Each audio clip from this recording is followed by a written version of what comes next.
Right, this is Snell's law. So Snell's law is a way of figuring out how much light is going to bend when it changes mediums. So light's traveling at 300 million meters per second through air, but when it hits glass, it goes slower, like 200 million meters per second. And the ratio of speeds is something we call the index of refraction.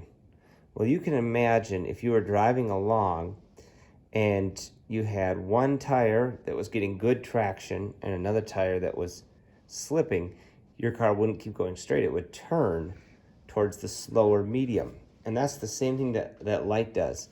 When it enters at an angle from the air into the glass, maybe show that with this laser, as it enters, it's going to turn, and it will turn toward the slower medium. So it was kind of going along this line, it's gonna bend.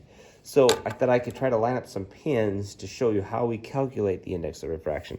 So I'm gonna put a pin right here, and then I'm gonna put another pin somewhere back here. We'll put one right there. Right now, I'm going to look through the glass and try to figure out where to line up a third pin by looking through the glass. Now, I'm not doing it by just looking in real life. I'm only trying to line up the pins looking through the glass. Right now, if you look from on top, you can see that I've done a horrible job of lining these three up. They're not in a straight line at all. So I'm just gonna trace out where this glass was so we can just see just how much the glass fooled me, which it didn't really fool me. It did something called refraction, which involves Snell's law. We'll learn about in a second. So there was the glass. All right, so this was my incoming angle. We call that the angle of incidence. I want to measure that angle with a line perpendicular to the glass. So this perpendicular line to the glass, that's going to be called my normal line. Okay, now I'm going to draw that perpendicular line to the glass on this side of the glass too. Normal line. All right, this is my refracted ray right here. The rate of that pin. If you look, there's some significant bending that happened here. This was my angle of incidence. We'll call that theta 1. And this is my angle of refraction, which we'll call theta 2. So you can see that the angle of incidence is quite a bit bigger than the angle of refraction. We were coming along and we bent toward the slower medium. So Snell's law says the index of refraction of the first medium times the sine of the first angle is equal to the index of refraction of the second medium times the sine of the second angle. So what is the index of refraction? It is the ratio of the speed of light in a vacuum, the speed of light in a substance. So for glass, 3 times 10 to the 8th is the speed of light in a vacuum, but it's only 2 times 10 to the 8th in glass. So that ratio is 1.5. That's the index of refraction. Now both of these were in meters per second. Getting a little crowded. So they cancel, so there's no units for the index of refraction. But for glass, N2, it would be 1.5. For air, it would be 1. So you can tell that the sine of angle 2 is going to be, the sine of angle 2 is going to be smaller than the sine of angle 1. It's going to be about 2/3 the size, because this index is 2/3 of this index. Away from the normal. So it's going to be in this slower medium here, which is kind of like the index of refraction of water, about 1.33 times slower than light goes in air or in a vacuum. It's a special liquid though, because it makes a purple laser fluoresce, which means it's going to give off a green light so you can actually see that ray's angle, right? So I'm predicting that when it hits the air on the other side of the liquid, it's going to speed up and bend even more away from the normal. So if you look at it from the top, I'm going to come at a pretty dramatic angle like that.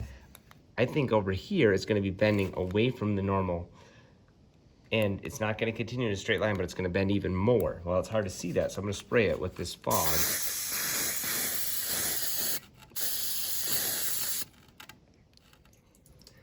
Right, this is called total internal reflection.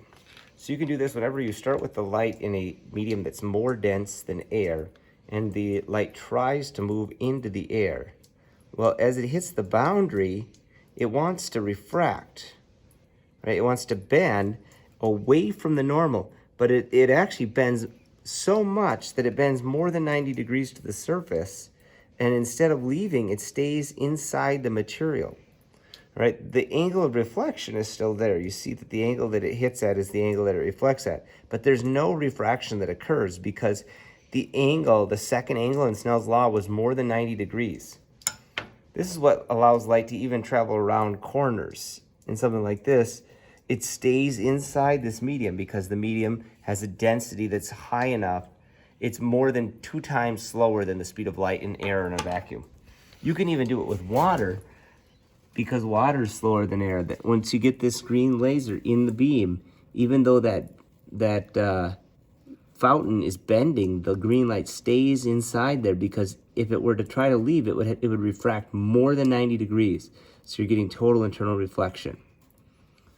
Fiber optics is something that uses this phenomena. So kind of similar to this first material that just keeps the light inside there, you can make a pipe out of material that keeps light inside there.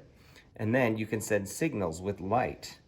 So every time that you turn the light on, that would be like a 1, and if you turn it off, a 0. So you might send a digital signal like 1 0 1 1 0 1 1 1 0 0 1 1, and that signal would code for something that then could be turned into an analog signal, like for alternating current to flow in the receiver of a telephone. So I might send a signal where 1s have alternating current flow one way and 0s have it flow the other way.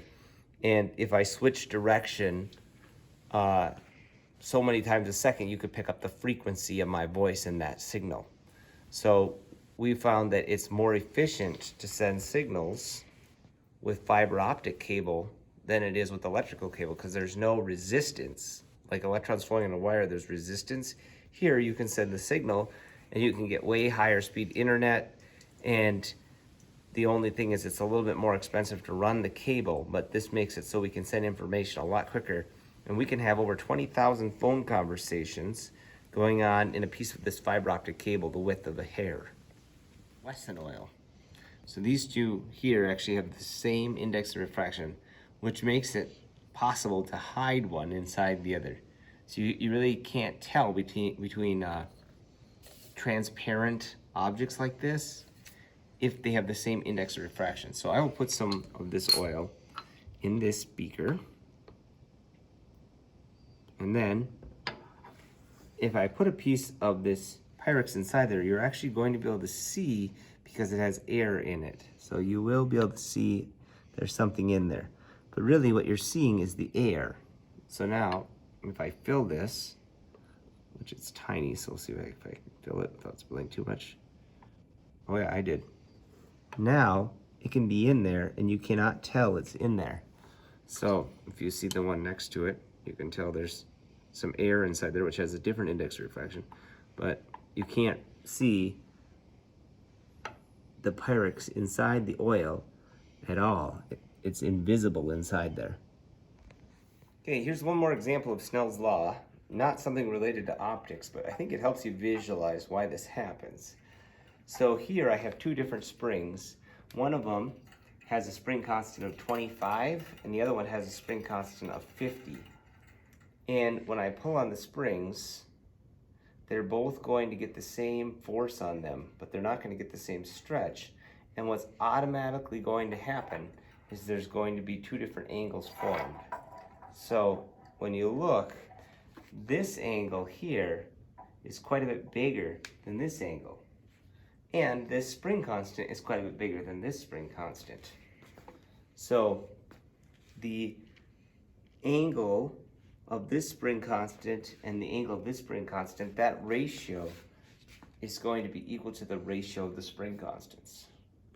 Okay, so and the index of refraction is the ratio, the speed of light in a vacuum the speed of light in a substance. So it's always going to be greater than 1 because light's always going faster in a vacuum than it is in anything else. Air, we say it's the same speed, even though it's not really not, it's close enough. So we say it's the same speed, so we say n is 1 for air. So what are some different n's? Well, n for water is 1.33. N for glass is about 1.5, depending on the type of glass. And n for a diamond is 2.4. That's one of the bigger ones. But the bigger the n, the more likely that light is going to get trapped inside there. So that's kind of what gives diamonds their brilliance. So looking at water, if you want to do something fun, you can take a flashlight, turn all the lights off in the bathtub, and hold the flashlight underwater. And if you start approaching the surface of the water, this line right here that's perpendicular to the water surface is called the normal line. We talked about that a lot. So if I make an angle with the normal, let's say 30 degrees, we know that it's going to bend outward at some angle bigger than 30 degrees. Right? You can know that angle exactly if you use Snell's law. Snell's law says n1 sine theta 1 equals n2 sine theta 2. Right? So n1 was 1.33. Sine theta 1, well, the sine of 30 is 0.5. And 2 is air. So actually we're going to a faster medium, so a lower n this time. This is air out here. It's a piece of air. Here's a piece of water. Right, so you gotta start with the flashlight underwater and you're shining up at the surface.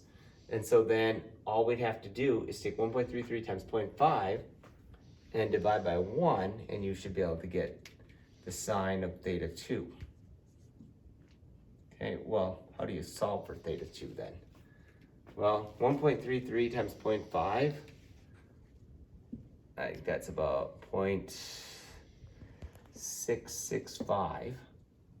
We want to sine inverse that angle. So hit the second sign in your calculator, and that should give you theta 2. Now, I forgot to memorize the sine inverse of 0.665, but I can tell you it is bigger than 30. Oh, also you gotta be in degree mode. But let's say it's 50 degrees. Okay, that's what this angle 2 would be. Well, I got a question for you. What if I made this angle here, not 30, but something so big that theta 2 was 90 degrees or even bigger? Well, then there would be no refraction. No ray would be leaving to air at all. Now you'd still get reflection, the law of reflection, right? Normally when you look at a piece of glass, you see a reflection and you see refraction. You see light coming from outside and from inside. The reflection still holds, but there's no refraction in this case, and so this is called total internal reflection. For water, I was thinking it's 42 degrees is what you need to make it bend at the critical angle of 90 and not escape.